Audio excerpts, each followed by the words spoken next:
আন্দোলনের মুখে সরকার পতন ও অন্তর্বর্তীকালীন সরকার গঠনের পরও এখনো মাঠেই আছেন শিক্ষার্থীরা। ট্রাফিক নিয়ন্ত্রণ ছাড়াও বাজার মনিটরিং ও রাস্তাঘাট পরিষ্কার পরিচ্ছন্নতার কাজ করছেন তারা। প্রতিনিধিদের পাঠানো তথ্য ছবিতে আরো জানাচ্ছেন সিরাজুমণি শুভ।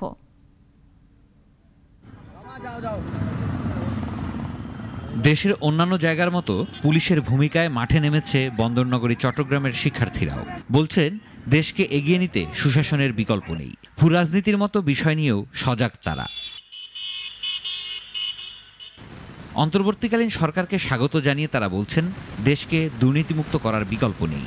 আমাদের সাংবাদিক ভাইয়েরা যেন সুন্দরভাবে আমাদের যে সত্যি কথা সেটা যেন পাবলিশ করতে পারে। কোনো সরকার যদি বাংলাদেশকে ভূরাজনৈতিক কারণে কোনো হুমকির মুখে ফেলতে চায়, সেটা ছাত্ররা তখন সেই সরকারের উপর একটা হুমকি হয়ে দাঁড়াবে। যারা এতদিন ধরে আমাদের উপর হামলা করতেছে, হামলা করে আসছে, আমরা সবার গ্রেফতার চাই, সব সন্ত্রাসীদের গ্রেফতার চাই। সুশীল রাজনীতি মুক্ত আমাদের ক্যাম্পাস থাকুক, কোনো ধরনের রাজনীতি আমাদের ক্যাম্পাসে থাকবে না। মৌলভীবাজারের সড়কে ট্রাফিক নিয়ন্ত্রণ করছে শিক্ষার্থীরা। নতুন বাংলাদেশ বিনির্মাণের প্রত্যয় নিয়ে জেলাকে পরিষ্কার পরিচ্ছন্ন ও যানজট মুক্ত রাখতে রাজপথে নেমেছেন তারা।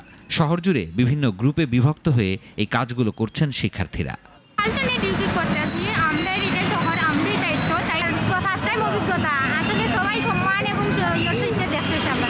সামনের যেই সরকারই আসুক, যদি এই শেখ হাসিনা সরকারের মতো যদি কিছু করে, তাহলে আমরা চাইবো যে 15 দিনে না 7 দিনে এদেরকে আমরা প্রতিহত করব। পাবনায় রাস্তায় ট্রাফিক ব্যবস্থার কাজ করছেন শিক্ষার্থীরা। আইন শৃঙ্খলা ও ট্রাফিক ব্যবস্থা যেন পুরোপুরি ভেঙে না পড়ে, তাই শহরের বিভিন্ন পয়েন্টে অবস্থান নিয়ে কাজ করছেন তারা। শুধু তাই নয়, দ্রব্যমূল্যের ঊর্ধ্বগতি ঠেকাতে পাবনায় বাজার মনিটরিংও করছেন শিক্ষার্থীরা।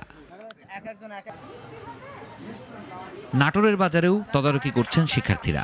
বিক্রেতাদের দ্রব্যমূল্যের সঠিক দাম নেওয়ার পরামর্শ দিচ্ছেন তারা। বাজারে শৃঙ্খলা ফেরাতে ধারাবাহিকভাবে এই কার্যক্রম চলবে বলে জানিয়েছেন শিক্ষার্থীরা। মেহেরপুরেও বৈষম্য বিরোধী ছাত্র আন্দোলনের উদ্যোগে বাজার মনিটরিং কর্মসূচি অনুষ্ঠিত হয়েছে। শহরের বিভিন্ন দোকানেও তদারকি করছেন তারা। একই পরিস্থিতি কুষ্টিয়ায়। এখানেও বাজার মনিটরিং করছে শিক্ষার্থীরা। কয়েকটি দলে ভাগ হয়ে কাজ করছেন তারা। ধ্বংসস্তূপে পরিণত হওয়া মুন্সিগঞ্জ সদর থানা ও পৌরসভা পরিষ্কারের উদ্যোগ নিয়েছেন শিক্ষার্থীরা। থানা পরিষ্কারের পাশাপাশি শহীদ মিনার ও মুন্সিগঞ্জ পৌরসভাও পরিষ্কার করছেন তারা। অন্যদিকে জয়পুরহাটে বৈষম্য বিরোধী ছাত্র আন্দোলনের আয়োজনে পালিত হয়েছে দেয়াল লিখন কর্মসূচি। সিরাজুমণি শুভ, নাগরিক।